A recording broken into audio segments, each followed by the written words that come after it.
Vamos a estudiar la palabra de Dios en el capítulo 1 del libro de Romanos. Vamos a ver el tema, los estorbos en el cumplimiento de los propósitos de trabajar en la obra de Dios. ¿Lo tienen?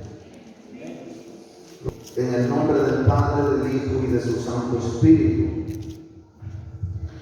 Primeramente doy gracias a mi Dios, mediante Jesucristo, con respecto a todos ustedes, de que vuestra fe se divulga por todo el mundo, porque testigo me es Dios, a quien sirvo en mi espíritu en el Evangelio de su Hijo, de que sin cesar hago mención de vosotros siempre en mis oraciones, rogando que de alguna manera tenga al fin, por la voluntad de Dios, un próspero viaje para ir a vosotros, porque deseo veros para comunicaros algún don espiritual, a fin de que seáis confirmados, esto es, para ser mutuamente confortados por la fe que nos es común a vosotros y a mí.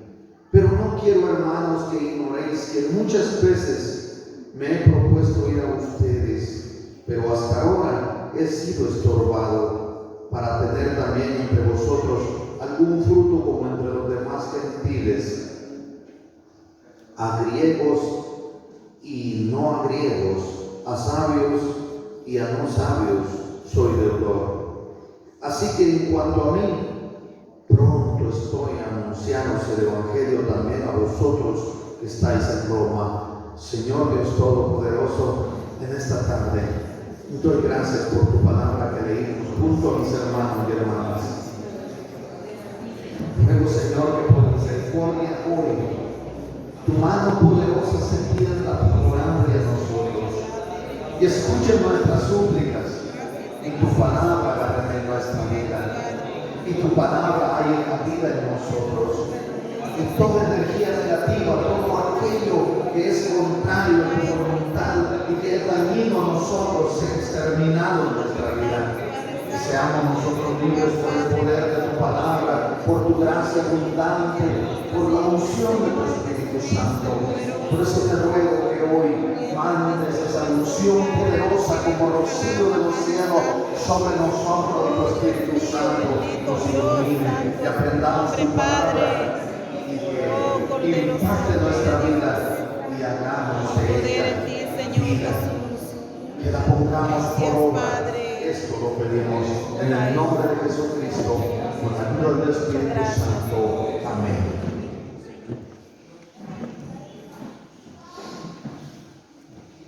Romanos, o la epístola que Pablo escribió a los romanos, es una de las cartas de más influencia en toda la historia de la iglesia de Jesucristo, en todos los tiempos, en todas las épocas.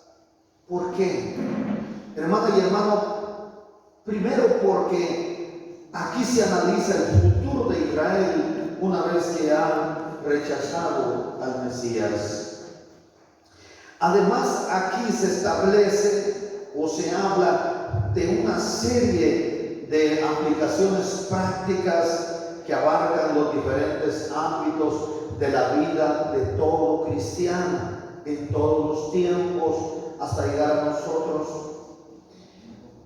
¿Qué es lo que realmente estoy diciendo? Aquí encontramos en esta carta a los romanos ampliamente las verdades principales del Evangelio, como cuáles, por ejemplo, como la justificación por la fe, la ley y los mandamientos, el Espíritu Santo, la gracia, las obras, la soberanía divina, y sobre todo debemos ponerle cuidado a que aquí se establece la responsabilidad humana en la salvación.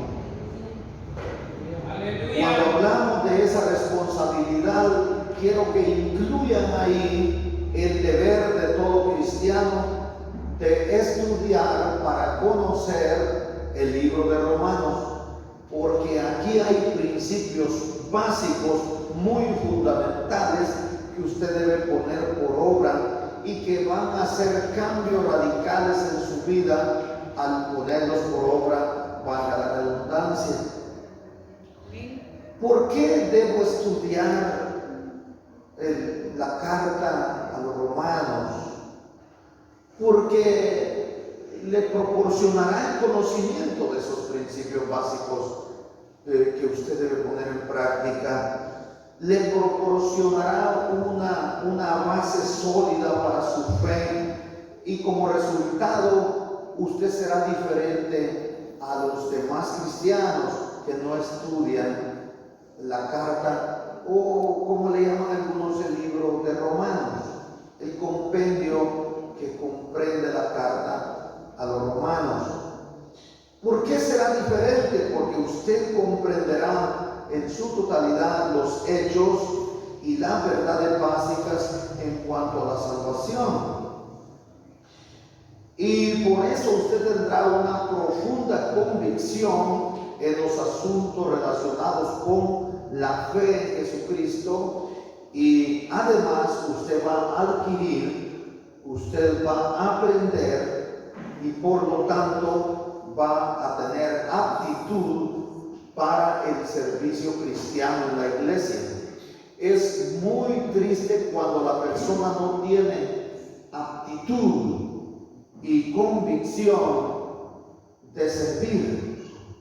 Eso lo hemos visto en estos últimos días, que hay que casi obligarlo para que trabajen en la obra del Señor, y no están trabajando para mí, es más, quizá ni para ustedes, están trabajando para las futuras generaciones, porque estamos trabajando para los niños, y los niños son la iglesia del futuro, la iglesia del mañana. Entonces estamos trabajando para otras personas.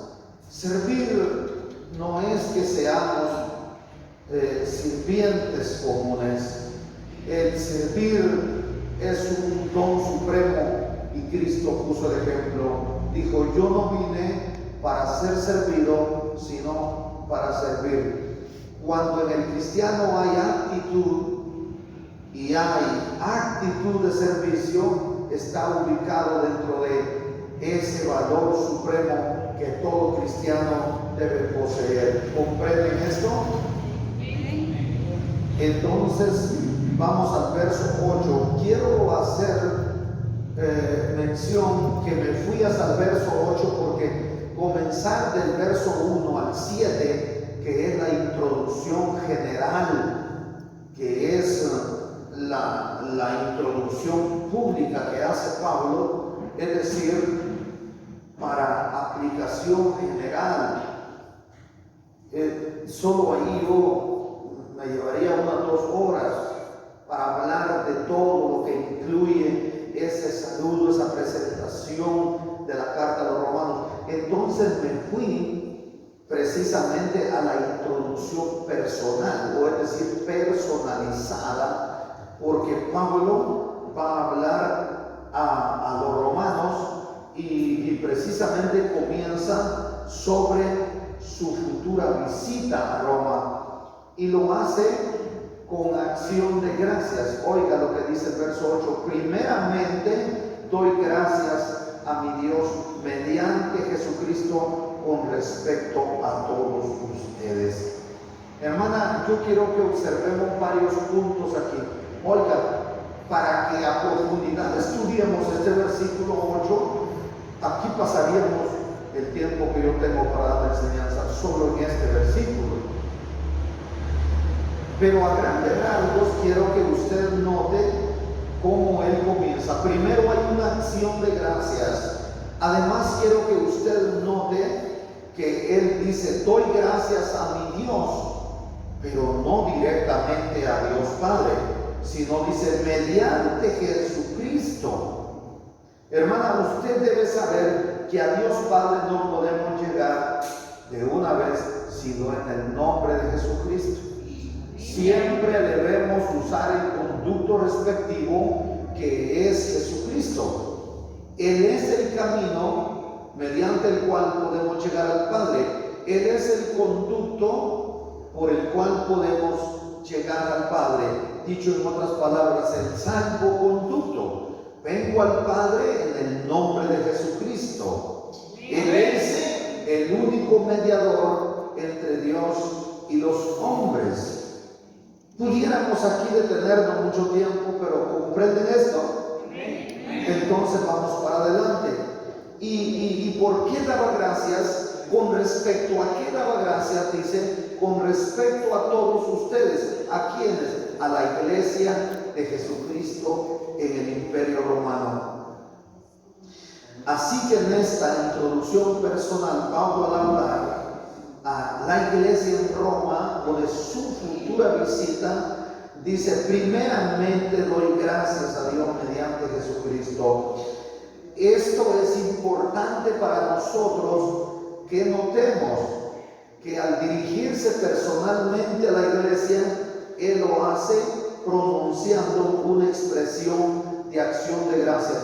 Todo cristiano, toda cristiana, todo siervo y sierva de Jesucristo debe tener gratitud en su boca. No solo debe haber gratitud en usted por lo que Dios ha hecho en usted mediante Jesucristo, sino por lo que Dios ha hecho mediante Jesucristo en la vida de los demás que han sido impactados por el Evangelio y han sido alcanzados por la gracia de Jesucristo. El verdadero cristiano, el cristiano genuino, está agradecido con Dios por la conversión de las demás personas. No hay odio ni rencor, mucho menos envidia para con los otros cristianos de las otras congregaciones. No debe ser así. Debe haber agradecimiento. Dicho en otras palabras, si usted le va a escribir a los cristianos de Villahermosa, usted debe enviar una carta diciendo: doy gracias a Dios, no ceso de dar gracias a Dios por ustedes, los de la iglesia, pueblo adquirido por Dios, o ustedes, la iglesia en Villahermosa. Y no ceso de dar gracias a Dios y de pedirle al Señor una oportunidad de estar junto con ustedes, adorando al Señor, o enseñándoles la palabra de Dios, o aprendiendo juntamente con ustedes. Es lo que Pablo está haciendo. No debe haber odio ni rencor, mucho menos envidia por otros pueblos de Dios, por otras organizaciones o por otras congregaciones. No debe haber eso en nuestros corazones. Debe haber, al contrario, gratitud al Señor porque fueron alcanzados para salvación. ¿Comprenden esto? Entonces, hermana y hermano, vamos al caso específico. Pablo aquí está dando a conocer, ¿verdad?, que en la iglesia en Roma hay algo que hace eco en todo el Imperio Romano. Dice que la iglesia ya está formada. Eso lo encontramos en el versículo 1, perdón, en el versículo 8. Pero además dice que Él da gracias por algo que está sucediendo. ¿Qué? Por vuestra fe. Pero no una fe común, no una fe pequeña, ni una fe que esté por ahí escondida. No, dice que esa fe ha sido divulgada en todo el mundo. Ustedes saben qué es la divulgación, ¿verdad? Es la noticia que corre, ya sea como rumor, como un mensaje o como una noticia, pero la fe de ellos estaba impactando al Imperio Romano, estaba siendo una noticia impactante porque en ellos, hermana y hermano, ha sucedido algo fuera de lo común. Ha sido conocido el hecho de que muchos se han convertido a Jesucristo mediante el mensaje de salvación que se está llevando ahí. ¿Y por qué? Porque muchos pusieron la fe en Jesucristo y empezaron a hacer el trabajo de llevar el mensaje, de predicar el mensaje.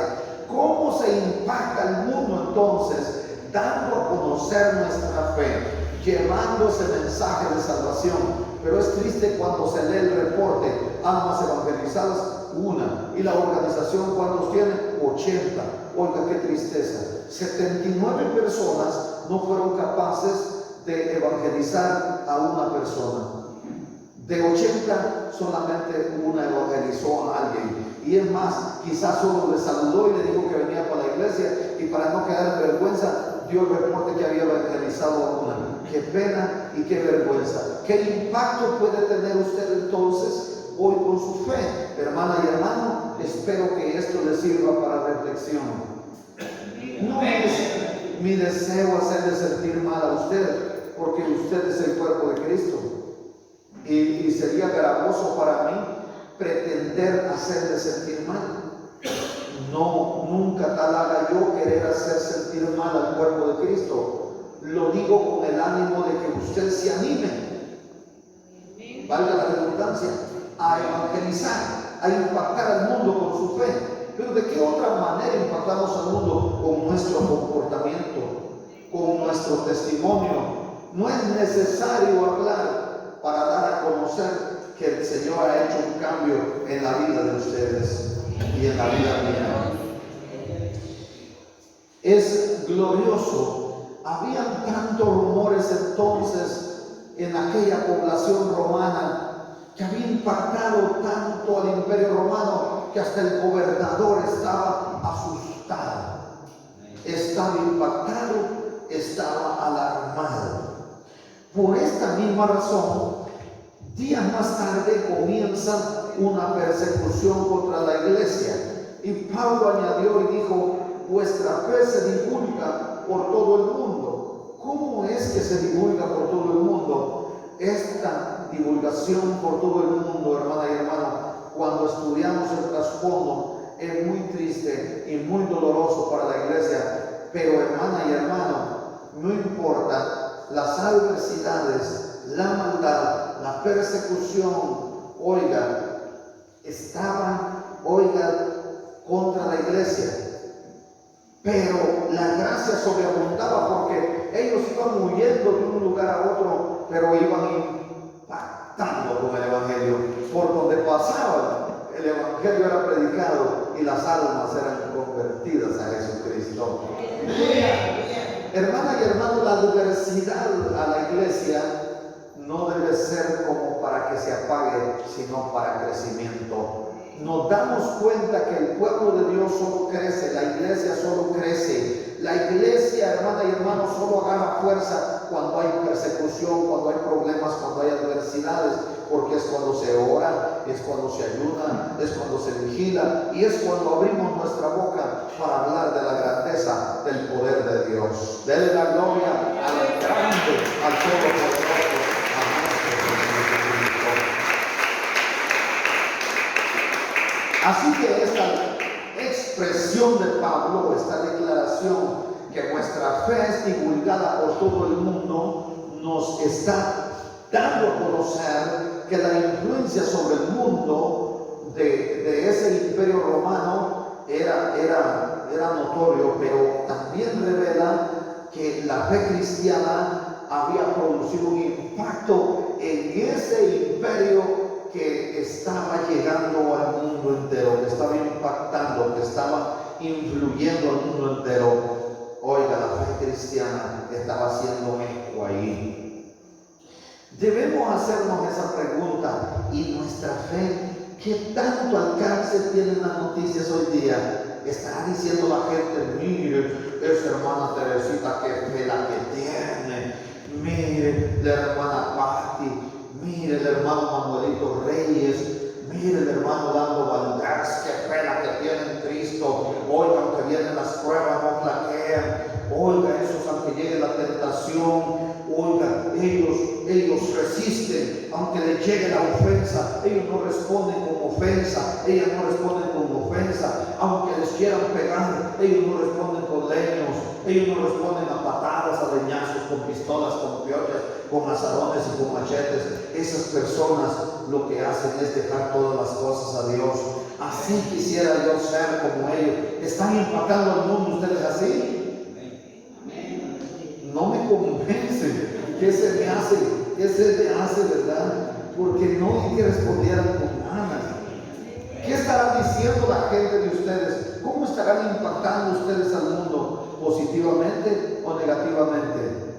Oiga, hermana y hermano, porque también hay otra cosa, que hay una mala propaganda contra la iglesia también. Pero si dicen cosas falsas de ustedes, no se preocupen, hermanas y hermanos. No se preocupen, porque no importa que digan toda clase de mal contra vosotros mintiendo, dice el Señor. ¿Verdad que sí dice? Bienaventurados seréis cuando digan toda clase de mal contra vosotros mintiendo. O sea, cuando la gente se invente cosas de ustedes, no se preocupen, ustedes sigan adelante, porque el Señor dice que ustedes bienaventurados, bienaventurada cuando esto sucede. El problema es cuando digan algo contra nosotros diciendo la verdad. Oiga, ¿qué respaldo del Señor podemos tener? Pues, terrible, ¿verdad? ¿Comprenden todo esto? Entonces vamos al 9. Porque testigo me es Dios, a quien sirvo en mi espíritu, en el evangelio de su Hijo, que sin cesar hago mención de vosotros siempre en mis oraciones. En nuestro grupo Rescatando Almas para Cristo, yo les decía esta mañana, no es importante que usted viva diciendo que Dios bendiga a Manuel Salguero, que Dios bendiga a fulano y sultano, que Dios bendiga a su familia. Pero ¿y qué tal si no lo decimos de rodillas? ¿Qué tal si no estamos orando? Porque yo recuerdo aquellas ancianas de antes que decían, yo le pido a Dios que fulano venga con vida. Cuando se llevaban, se recuerda, hermano Lando, que los comisionados militares, a los que eran miedosos para prestar su servicio militar, los corrían en todos los callejones y los agarraban y se los llevaban a prestar su servicio militar. Yo por mi parte a los 13 años me presenté la primera vez y a los 14 quedé y hice mi tiempo, cumplí mi tiempo, hice medio año de más y todavía salí de mis 17 años. Y no estuve en Turquía Paleanta, no, ni en Jalapa, ni en la capital. En Playa Grande, estuve en la guerra. Y no era un soldado común, dirigía un pelotón en la guerra, es decir, yo mandaba al asalto. He tenido eso siempre. A mí me gusta estar siempre adelante. Oiga, hermano, no entiendo por qué mucha gente le gusta estar en las últimas bancas, excepto las de Conisa, ¿verdad? O el diácono de turno. Pero no sé por qué a mucha gente siempre le gusta estar hasta atrás. En la universidad yo siempre quise estar en las primeras bancas. ¿Sabe? Porque yo decía, si no se me queda lo que dice el catedrático, aunque sea salido de calle, y ahí se me van a transmitir los conocimientos, ideas que uno se mete. Pero algo tiene que pasar, y yo siempre estaba delante. Y cuando había el día del examen, había otros que les gustaba estar delante, pero el día del examen no miraba uno atrás. Y las primeras bancas estaban vacías. Entonces yo ahí estaba enfrente. Oiga, era tanto que hubieron catedráticos que quisieron darse a conocer conmigo y ser condescendientes. Pasaban a ver los copiadores y pasaban viéndome. Y yo estaba ahí. Y sí, ¿y a usted qué le falta? Me faltan 2, le decía yo. ¿Y cuáles le faltan? Decía, esta y esta, le decía yo. Me decía, pero si la más fácil le faltan a usted. Le decía yo, ¿qué tan fácil? Yo me recuerdo cuando usted daba las clases, pero nunca oí que usted mencionara esto. Me decía, no se recuerda que yo dije esto y esto y esto y esto. Hoy que lo dice, sí me recuerdo, le decía yo. Entonces, marcaba yo, oiga, ser auténtico y estar siempre al frente, más de algún beneficio trae. Más de algún beneficio. Oiga, pero no sé por qué a mucha gente le gusta siempre estar atrás. No, hombre, hay que estar siempre adelante. ¿Verdad, hermano? Miren, ustedes vienen aquí a la escuela, pero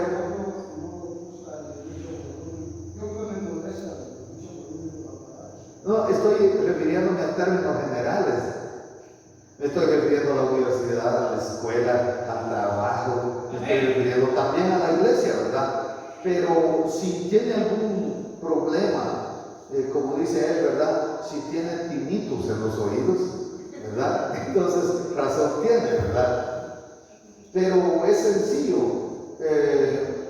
colocarse no en dirección de la bocina, porque si es por el daño de esto, como es un recinto cerrado, de todas maneras el golpe siempre va a llegar, esté donde esté, ¿verdad? Esté donde esté, le va a llegar, a menos que pusiéramos unas vacas allá al otro lado de la piedra.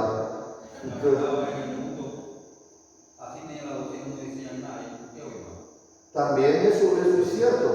En los bailes, en los bailes yo me recuerdo ustedes, ¿verdad? La disco a usted retumbaba eso, iba a baile la gente, oigan ustedes, y quién decía algo ni por el sonido ni mucho menos que andaba oliendo ventosos de todo el mundo ahí en ese encierro.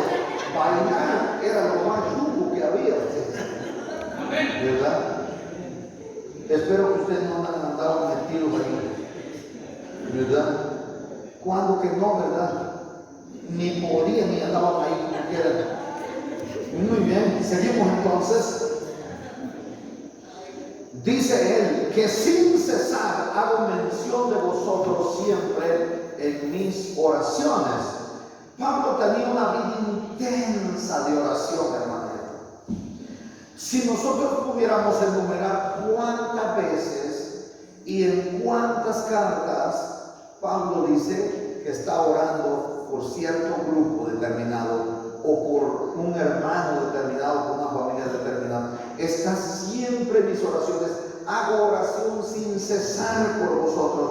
Oigan, había él hecho promesa y estaba contándoles y tenía a Dios mismo por testigo que él oraba siempre. Es evidente entonces que él tenía una larga lista para hacer oraciones. Hermano, fíjense que mucha gente llega, a usted se le ha acercado alguna persona y dice, mire, ay, ore por mí, por esto y esto. Algunas veces ustedes han oído que yo les digo, hermanos, tenemos que orar por fulano, por sultano y por vengano. Amén, dice usted, y realmente orarán, hermano. Lo anotarán en su agenda ustedes, orar por Mingael Padera, orar por Hermía Padera, orar por el hijo de fulano de tal, orar por fulano. ¿Tienen una listita ustedes, hermano? Enséñenme dónde está la libreta, enséñenme dónde está la agenda. No, es imposible que se les quede en la mente, hermano. Se les quedará hoy, pero dentro de un año ya no se les queda. Y son tantas. De aquí, solo aquí en la iglesia, por mes se les está dando aproximadamente unas 50 peticiones de oración. ¿Orarán ustedes realmente? Les diré una clave. Cuando sea así y usted diga amén que va a orar, antes que se le olvide, haga la primera oración por lo menos. Para que cuando uno diga, están orando por fulano, amén, vuelven a decir, y no han orado, para que no caigan en la mentira. ¿Está bien? Cuando alguien le diga, ore por mí, en ese instante, mande la primera oración. No haga otra cosa. Deténgase donde esté. Y ahí mismo levante su mano y dígale, Señor, te pido misericordia por esta persona. Pongo en tus manos hoy la vida de esta persona. Presento delante de ti esta petición, Señor. Lo que sea, ¿verdad? Y ustedes van a exponer el caso delante de Dios. ¿Para qué? Para que no se les olvide, o por si se les olvida, por lo menos oraron una vez, y en la noche antes de acostarse vuelvan a presentar esa petición, para que al menos 2 veces oren, para cuando le pregunten, hermano, yo sé que usted está orando. Amén, hermano, estamos orando, y si no ha orado usted, ha mentido. ¿Y los mentirosos a dónde van? Ningún mentiroso le da el reino a los cielos. Hermana y hermanos, somos de mente finita. Nosotros no vamos a almacenar todo eso, por lo menos. Pero mire, Pablo seguramente tiene una gran lista de oración. Destacó aquí que él oraba por los creyentes en Roma. Y oiga, y recuérdese que él aquí está congraciándose, está sincerándose con la iglesia en Roma. Y esta epístola fue escrita unos 20 años después de su conversión. Él conocía a muchos cristianos de ahí, que él los había conducido hacia Jesucristo, que él les había predicado en cualquier parte del imperio, pero también había ahí cristianos a los que él no conocía personalmente y estaba siendo amable con ellos.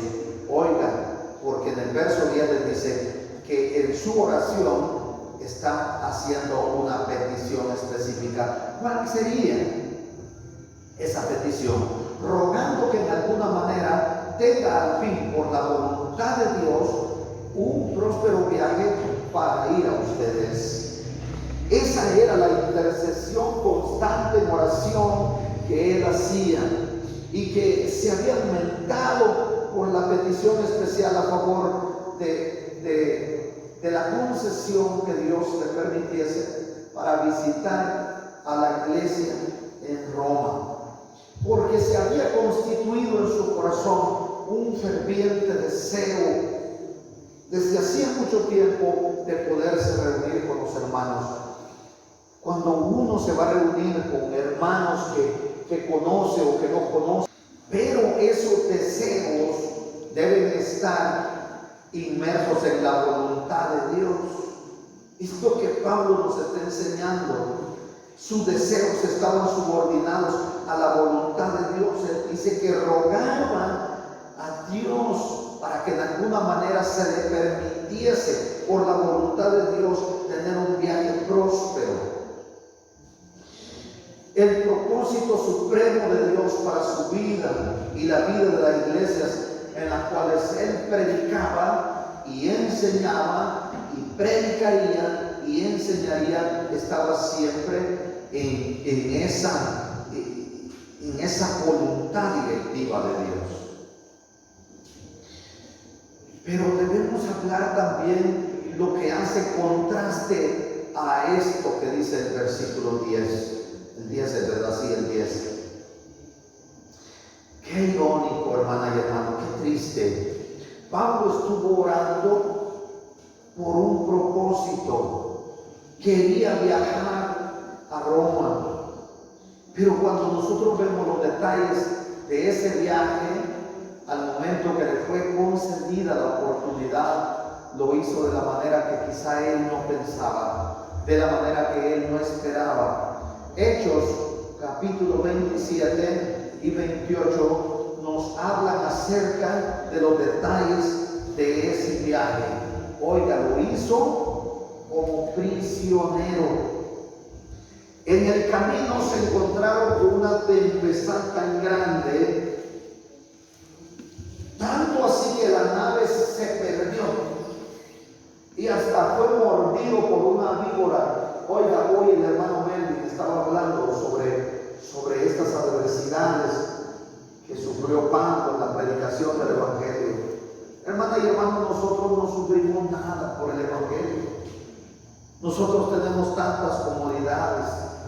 Y si deseo yo ahorita ir a visitar a algunos hermanos hasta la parte norte o hasta la costa sur, yo me puedo ir en bus, me voy tranquilo y Dios mediante no pasa nada. Pero estos grandes siervos sufrieron, hermana y hermano, para que nosotros hoy fácilmente vivamos, oiga, las mieles del Evangelio. Pablo pidió que el viaje fuera posible, que las dificultades fueran quitadas para llegar a Roma. Se sometió, dicho en otras palabras, a la voluntad de Dios y el viaje se hizo conforme a la voluntad de nuestro Dios. Pero al ver las condiciones en que viajó, podemos exclamar y decir que de veras Pablo le ha sido el honor al significado del término doulos, porque él dijo: yo soy esclavo de Jesucristo, yo me he hecho esclavo de Jesucristo. Entonces doulos significa siervo, alguien que está obligado a servir, pero que él se obligó, como Pablo dijo que se había hecho esclavo de Jesucristo. Hermana y hermano, ¿usted es esclava de Jesucristo? ¿Usted es esclavo de Jesucristo? Qué tristeza, hermana y hermano, yo no escucho a alguien. Entonces usted no está comprometido a servir por convicción al Señor. Porque Pablo eso es, él dijo: yo soy siervo de Jesucristo, yo soy duro, yo soy esclavo de Jesucristo. Ya no vivo yo, es Cristo que vive en mí. Yo no hago mi voluntad, yo hago la voluntad del Señor. Si usted no se mueve en esa voluntad directiva del Señor, tiene que hacer cambios en su vida, hermano. Porque si usted no está haciendo la voluntad de Cristo, usted está haciendo su voluntad. Y todo el que se mueve en su voluntad está mal. La voluntad de nosotros, hermanas y hermanos, está a favor de la voluntad de la carne. Y la voluntad de la carne casi siempre es pecaminosa. Hay que tener cuidado. Porque el primer enemigo que nosotros tenemos es la carne. Vamos al verso 11 entonces.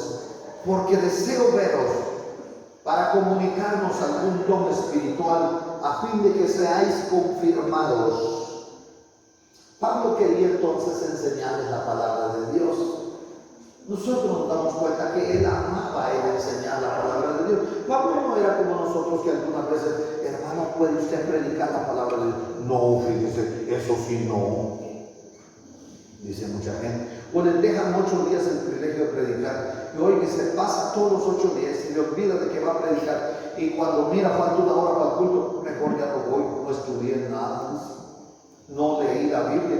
Y cuando estudian, leen solo el parrafito donde van a predicar y por eso predican mal. ¿Sabe qué decía el hermano Marcos Bola anteayer? Decía él, lea el texto, pero decía, lea el texto que antecede, lea todo el capítulo, lea toda la historia, para que tenga un amplio conocimiento de lo que usted va a hablar. No se limite solo a los 3 versículos, porque si no le va a dar una interpretación errónea y va a hablar cosas que no son y va a terminar, por ejemplo, si yo aquí hubiera dicho, ¿verdad?, que los romanos eran los que decían ir a Pablo, entonces pudiera darle un sentido contrario, ¿verdad?, si no se lee la palabra de Dios. Así que Pablo quería comunicar a los hermanos que estaban en Roma algún don espiritual. Tenemos que pensar en la palabra comunicar, porque esta contiene la idea de participar en lugar de dar.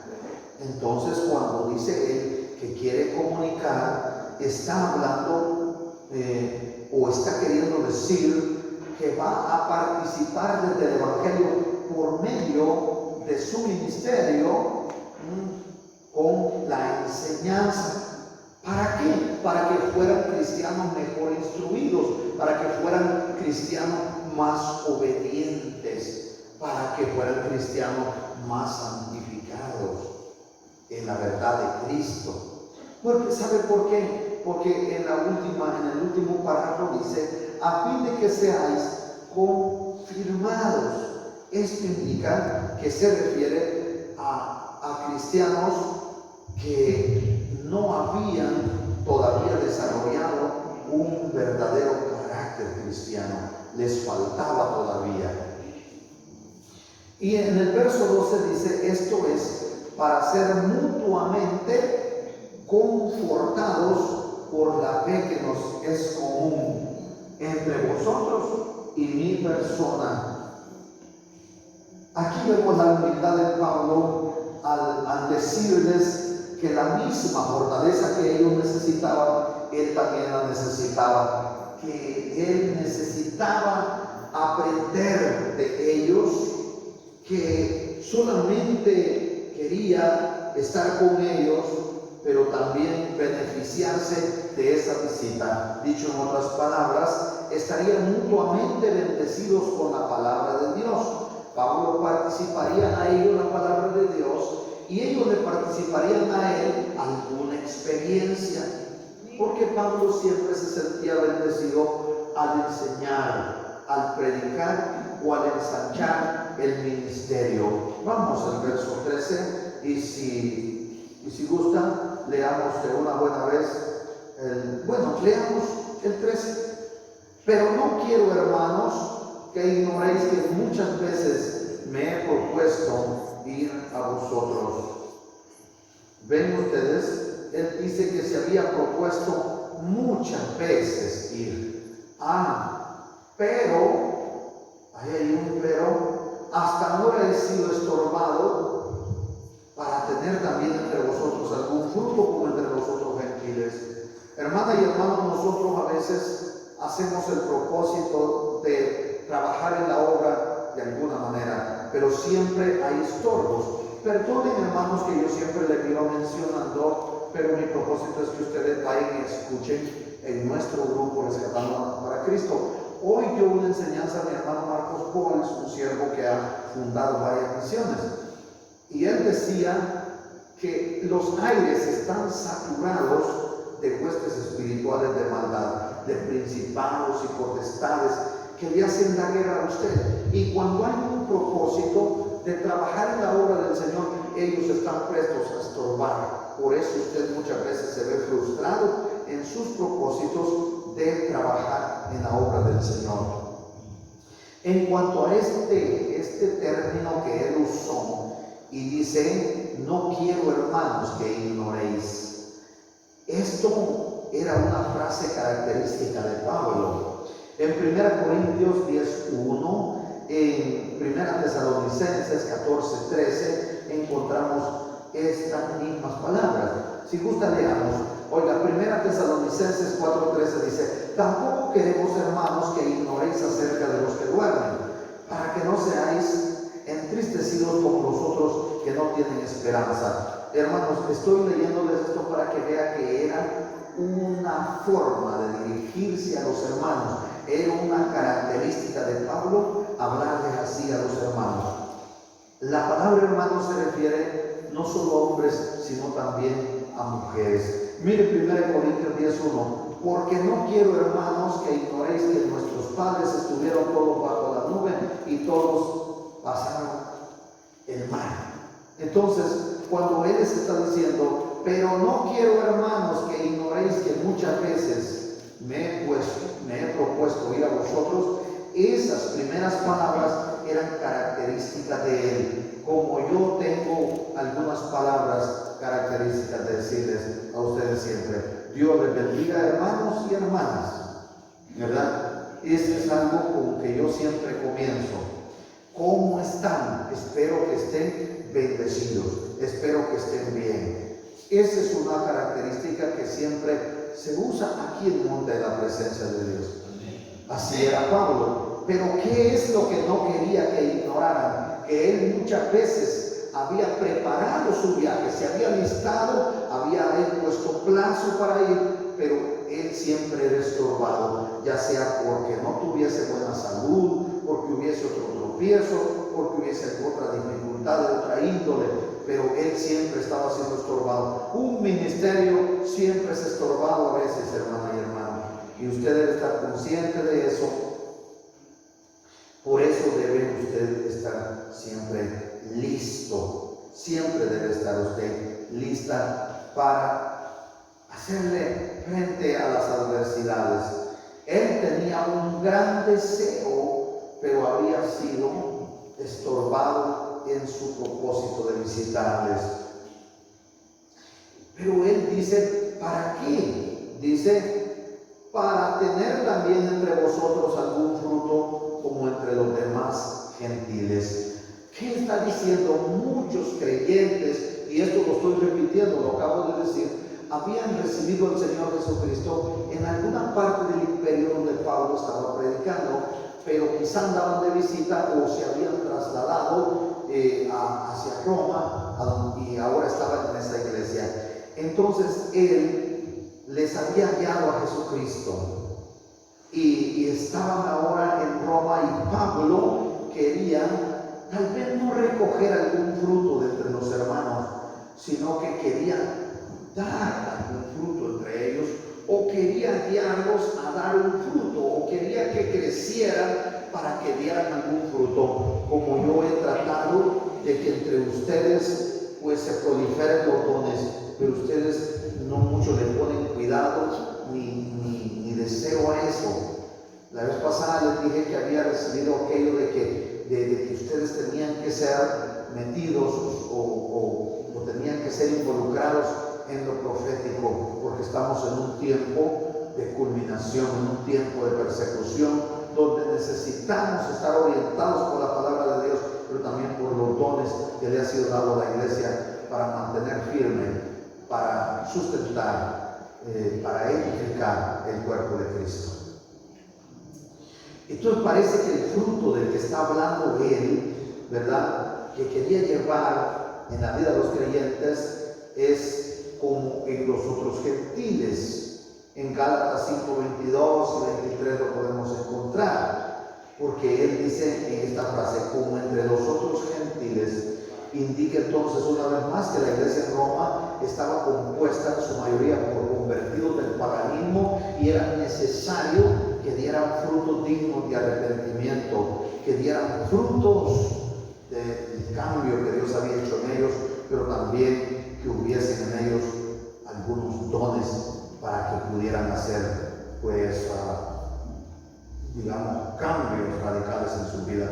Cuando uno esté ejerciendo algún don o algún cargo, hermanas y hermanos, siempre hace cambios en la vida de uno. Aquí hace él en el verso 14 tres declaraciones maravillosas. Dice, a griegos y a no griegos, a sabios y a no sabios, soy deutor. Así que en cuanto a mí, pronto estoy anunciados el evangelio también a vosotros que estáis en Roma. Es decir, no hay acepción de personas, porque yo soy deutor a todos. Pero eso de a griegos y no a griegos, ¿cómo así? Esta era una división que los griegos hacían en todo el género humano. Los griegos eran educados, eran civilizados, y a su parecer dentro de ellos estaban los considerados sabios. Por eso él dice, a griegos y a los no griegos, a los sabios y a los no sabios soy deudor. Entonces, los griegos y sabios eran los civilizados de ahí, de esa región, pero los otros eran considerados bárbaros, es decir, los que no eran griegos, y a esos hoy son conocidos como los paganos, o como nosotros conocemos hoy como, se puede decir, como los impíos, ¿verdad? Pero Pablo dice, yo soy deudor a todos. Entonces cuando Pablo está diciendo a griegos y no griegos, a sabios y no a sabios, está refiriéndose entonces a todo el género humano. Dicho en otras palabras, yo soy deudor, dice Pablo, a todo el género humano, sin importar tribu, lengua, pueblo y nación. La pregunta que surge aquí es, ¿cómo es que él llegó a ser deudor de todos? Pues como lo llegó a ser usted también. Usted es deudor, usted es deudora. ¿Y cómo llegó a ser el deudor? Igual, ¿cómo lo llegamos a hacer entonces si nunca Pablo había tenido alguna transacción, negociación comercial con ellos? ¿Cómo tampoco usted lo ha tenido con el mundo? Bueno, espero que no lo haya tenido. Espero que no lo haya tenido, porque bien hay cristianos haciéndole préstamo a prestamistas que no son cristianos, ¿verdad? Y después quedan mal. Entonces, hermano, tú hay que prestar en prestamistas de la iglesia, tampoco quieren a los prestamistas. Entonces, ¿con quién cacho pisto? Dijo alguien, pues no consiga nada, dependa de la provisión de Dios. ¿Saben qué he aprendido yo? Y eso les dije a mis hijos desde pequeños: hijos, cuando yo tengo, como, y ustedes comerán conmigo. Pero cuando no tengamos, seamos tan valientes como para aguantarnos. Aguantémonos, mi varón, le digo, aguantémonos como los machos. Si no tenemos, no tenemos. Pero cuando tengamos, no seamos miserables también. Cuando tengamos, comamos. Y cuando no, aguantémonos. Y me dijo Juan una vez, estaba bien pequeño: papá, me dijo, pero ¿por qué cuando ustedes tienen Cristo se van para camperos? Y ya después se quedan sin nada, me dijo. Y después le dicen a uno que no hay. ¿Por qué no mejor, me dijo, ahorita que te van a pagar, me dijo, hacen como que no le han pagado y siguen comiendo igual? Me dijo, no vamos a camperos ni a McDonald's. Y así me dijo, ya de último, al fin de mes, no vamos a estar diciendo que no hay. Y tenía lógica lo que él decía, ¿verdad? Y estaba bien pequeño. Pero igual, uno no tenía una buena administración del dinero, ¿verdad? Y la tentación de la carne lo llevaba a uno a la caída. ¿Tentación a qué carne? Ir a comer carne de pollo campero, ¿verdad, hermana y hermano? No va a pensar otra cosa, ¿verdad? Pero bueno, salimos adelante. Entonces, tenemos que aprender a vivir de la provisión de Dios. Pero Pablo dice, deudor soy a todo el género humano. Pero si no había tenido ningún trato, ningún intercambio, no había hecho ninguna transacción comercial con ellos, ¿cómo es que llega a ser deudor entonces? Pues la hizo con Cristo, le prometió servir a Cristo, se hizo esclavo de Cristo, servidor de Cristo. Oiga, entonces él se convirtió en deudor de todos, porque la gracia que Dios había concedido a Pablo era tan generosa y abundante. Y dijo Pablo, yo no soy solo deudor de Cristo entonces, sino de todos aquellos que no le han conocido. Ese es el compromiso que usted tiene que tener. Espero que el sábado, por ejemplo, los jóvenes me vengan a hacer un gran reporte, ¿verdad? Y digan, mire, evangelizados 20 cada uno, mire, 30 cada uno evangelizados. El reporte ya no va a decir tanto de hermano, ¿verdad? Evangelizados 100, porque le va a dar pena decir que tanta gente evangelizaron a Potrero Grande entero. Evangelizados 50 cada uno. Hermano y hermano, si con tantas, las jovencitas se juntan en el motor con las demás, allí evangelicen, vayan a evangelizar a un ángel. Evangelicen sí, porque él les hace la masa, ¿no? Evangelicen ahí, hombre. A alguien tienen que evangelizar. Conclusión: nosotros entonces debemos ser considerados también deudores de Cristo y deudores de todo el mundo, hasta que el evangelio, como dice Mateo 24:14, y será predicado este evangelio del reino para testimonio a todas las naciones, y entonces tendrá el fin, se haya, oiga, cumplido, que se evangelice a todos. Hasta allí terminará la misión de ustedes de ser deudores, de llevar el evangelio. ¿Están de acuerdo? No mucho. ¿Están de acuerdo? Mejor nos vamos, porque yo no les digo de acuerdo. Oramos. ¿Tienen alguna duda? ¿Alguna pregunta? Oramos. Padre, gracias por tu